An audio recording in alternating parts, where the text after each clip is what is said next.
Hello everyone, welcome back to my channel Wonderla Amita. आज मैं लाई हूँ सबकी मनपसंद इंडियन स्नैक्स मठरी। कुछ जगह इसे मट्ठी कहा जाता है तो कुछ जगह नमक पारे। भाई इनको जो भी नाम से बुला लो, स्वाद में तो ये लाजवाब होते हैं। आज मैं आपको बताऊंगी कि कैसे आप अपनी मठरी को एकदम खस्ता बनाएं। साथ ही साथ हम डिफरेंट डिज़ाइंस देखेंगे। मैं आपको बताऊंगी कुछ सिंपल तरीके जिससे आप बना सकते हैं कुछ अट्रैक्टिव डिज़ाइन जो खाने के साथ साथ देखने में भी बहुत सुंदर लगती हैं। मैं आपको बताऊंगी कि कैसे काजू के शेप में, बिस्किट के शेप में, पास्ता के शेप में और ट्रेडिशनल मठरी की डिज़ाइंस आप बना सकते हैं। मैंने 1 किलो मैदा ले लिया है, उसमें स्वाद अनुसार नमक डाला है। नमक डालने के बाद मैं डालूंगी अजवाइन, इसको मैंने क्रश करके डाला है। साथ ही साथ मैं ज़ीरा डालूंगी। 1 टीस्पून ज़ीरा डालने के बाद मैं इसमें डालूंगी तिल। तिल डालने के बाद मैं डालूंगी कसूरी मेथी और फिर इसमें डालूंगी घी। जी हाँ, 1 किलो मैदा में मैंने 200 ग्राम घी लिया है। हम कोई भी सोडा यूज़ नहीं करेंगे। घी की सहायता से हम एक डो प्रिपेयर करेंगे और इसको अच्छे से नीट करेंगे जब तक ये ऐसे बंधने ना लगे। एक बार ये अच्छे से ऐसे बंधने लगेगा तो हम पानी की सहायता से डो प्रिपेयर करेंगे। ये घी से हमारी जो मठरी है वो एकदम खस्ता बनेगी। तो हमारा जो आटा है वो मीडियम कंसिस्टेंसी का मैं प्रिपेयर कर लूँगी। तो मेरा डो प्रिपेयर्ड है मीडियम कंसिस्टेंसी को। उसको 15 से 20 मिनट मैंने रेस्ट करने रख दिया था। रेस्ट होने के बाद मैंने उसको 5 मिनट फिर से अच्छे से नीट किया था। फिर मैं इसका एक मीडियम साइज़ का पेड़ा बना लूँगी और फिर उसको गोल आकार में बेल लूँगी। ध्यान रखें, आपको बेलन इक्वली हर जगह एक जैसा बेलना है। बीच में पतला ना करें। पूरी जो आपकी रोटी बनेगी वो एक जैसी ही बेलनी है। फिर इस राउंड शेप की जो स्पून्स होती हैं, जनरली जो टी स्पून, टेबल स्पून्स आती हैं, उसको यूज़ करके आप हाफ मून या फिर काजू के शेप बना लें, जिस तरीके से मैंने दिखाया है।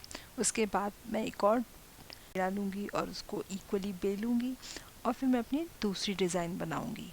तो ये देखिए, मैं इस प्रकार से हर कोने में इक्वली बेल रही हूँ। तो जब मेरी रोटी इस प्रकार से बन जाएगी तो मैं उसमें घी लगाऊंगी हाथ से। घी लगाने के बाद मैं इसमें थोड़ा सा ज़ीरावन, थोड़ा सा चाट मसाला डाल दूँगी, जिससे हमारे जो मठरियों का टेस्ट है वो और भी अच्छा आए। और इस तरीके से मैं फ़ोल्ड कर लूँगी। तो देखिए, मैंने घी लगा के उसको आधा कर लिया है फ़ोल्ड करके, और फिर इस तरीके से एक चौकोर बना लूँगी। स्क्वायर बनाने के बाद फिर मैं इसको बेलूँगी। अब ये जो घी लगाया है इससे क्या होगा, हमारी जो मठरी हैं वो और भी अच्छी खस्ता बनेंगी और उसमें एक लेयरिंग आएगी। तो इस प्रकार से हमने मठरी को लेयर देंगे। तो इस तरीके से मैंने फ़ोल्ड कर ली थी और अब मैं उसमें सीधे सीधे स्ट्रेट लाइन से कट करूँगी और ये जो स्ट्रेट हमारी सिंपल मठरी की डिज़ाइन है वो रेडी हो जाएगी। बट जो ये मठरी है ये सुपर खस्ता बनेगी क्योंकि इसमें हमने फिर से घी लगा के इसमें लेयरिंग बनाई है। इससे हमारी मठरी सुपर खस्ता बनेगी और ये डिज़ाइन भी सुपर सिंपल है, बट इसका टेस्ट बढ़ के आएगा क्योंकि ये जो घी है इससे हमारी जो मठरी है उसमें खस्तापन और लेयरिंग आएगी। तो हमारी 2 डिज़ाइन तैयार है, एक काजू का शेप और एक जो ट्रेडिशनल मठरी का शेप है। तीसरा जो शेप रहेगा उसके लिए मैं एक बार जो पेड़ा है उसको गोल बेलने के बाद इस प्रकार से उसके भाग कर लूँगी।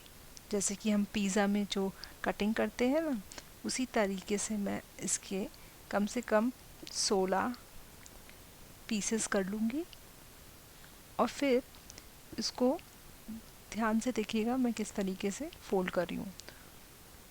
एक बार रोल करना शुरू करूँगी तो आखिरी तक ले जाऊँगी और फिर आखिरी में हल्का सा पानी लगा के उसको बंद कर दूँगी।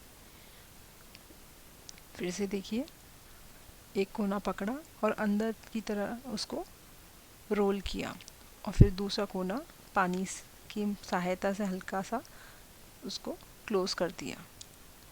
तो इस प्रकार से हमारी जो पास्ता शेप है वो भी तैयार है और ये देखने में सुपर अट्रैक्टिव लगता है और खाने में भी इसको बहुत मज़ा आता है।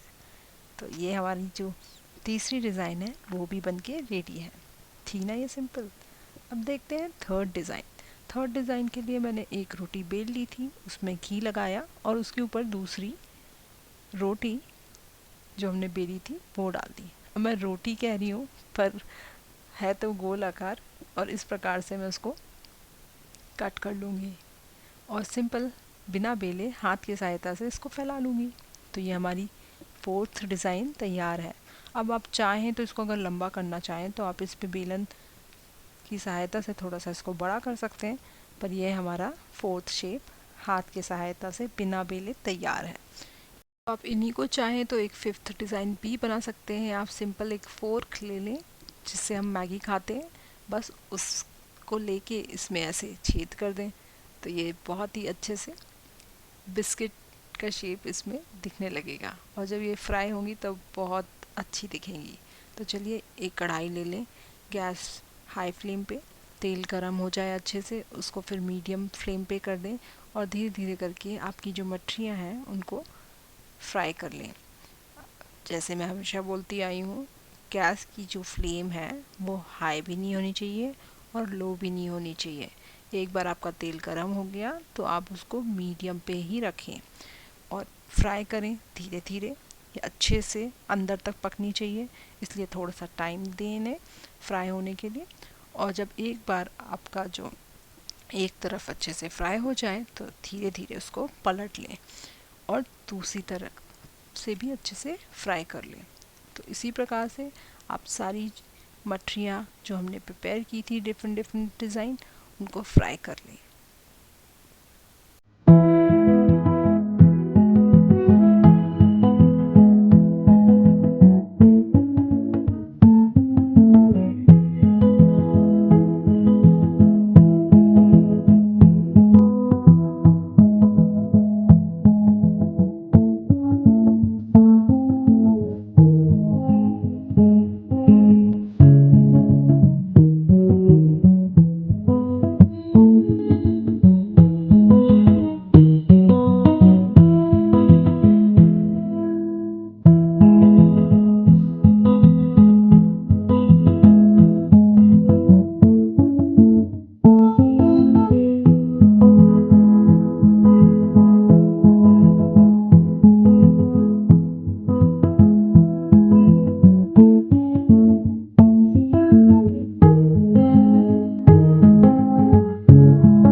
तो हमारी सुंदर एवं स्वादिष्ट मठरी बनके तैयार है।